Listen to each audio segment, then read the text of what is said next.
Sunshine News Radio. Samantala, abogadong sina Joel Butuyan at Cristina Conti, mga sinungaling. Ayon sa abogado ni FPRD. Alamin natin ang detaling yan mula kay Kapar Anton Cero.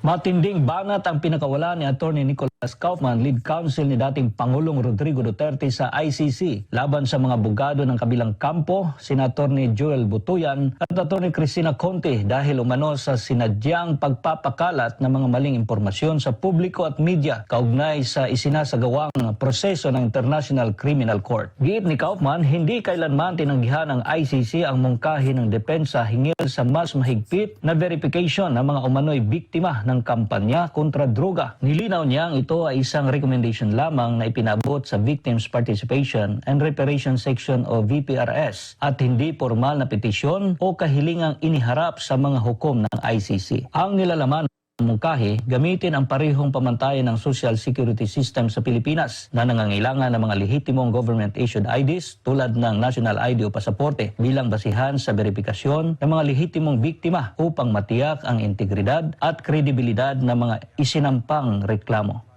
This whole thing about the judges rejecting my proposal, that never happened. All that happened was that there were two activist victims representatives by the names of Joel Butuyan and Cristina Conti, who made all sorts of assertions in the press that I had asked to restrict victims' participation in the process by limiting the ID documents that could be used. Mahalaga ang victims verification sa kasong hinaharap ni FPRRD dahil ito ang batayan kung ang mga reklamo ay mula sa tunay na biktima. Dito rin nakasalalay ang pagiging patas ng proseso sa ICC. Ayon kay Kaufman, sinasadya raw baluktutin ni Butuyan at Conti ang isyo upang palabasin na pinipigilan ng depensa ang partisipasyon ng mga biktima. That never happened.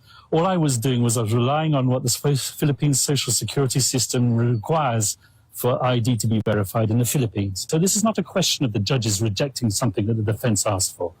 This is a response that the defense made to the VPRS, which is the internal court unit which is responsible for assessing victims' applications. That's all we did. We made observations.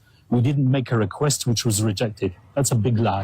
Si Atty. Kaufman ay isang British-Israeli barrister na may malawak na karanasan sa international criminal defense. Sa kanyang mahabang track record, ilang mga opisyal ng gobyerno mula sa iba't ibang bansa ang kanyang naipagtanggol sa mga international na tribunal. Patunay ng kanyang husay at kredibilidad sa pandaigdigang entablado ng hustisya. Sa kabila nito, iginiit ni Kaufman na sina Atty. Joel Butuyan at Atty. Cristina Conti ay wala pang formal na pagkilala mula sa ICC bilang opisyal na kinatawan ng mga biktima. Binigyang diin niyang ang tanggapan lamang ng Office of Public Counsel for Victims or OPCV ang tanging may mandato at otoridad na kumakatawan sa mga biktima sa mga kasong dinidinig ng International Criminal Court.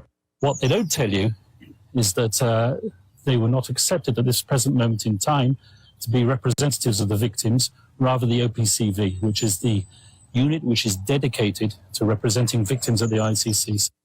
Kwenisyon naman ni Kaufman ang ating pamahalaan kung bakit hinayaan si dating Pangulong Rodrigo Duterte na madala sa ICC, gayong gumagana naman ang justice system sa bansa. Mula dito sa The Hague, Netherlands, ito si Anton Cero, ang inyong Global Citizen Correspondent, SMNI News. Sunshine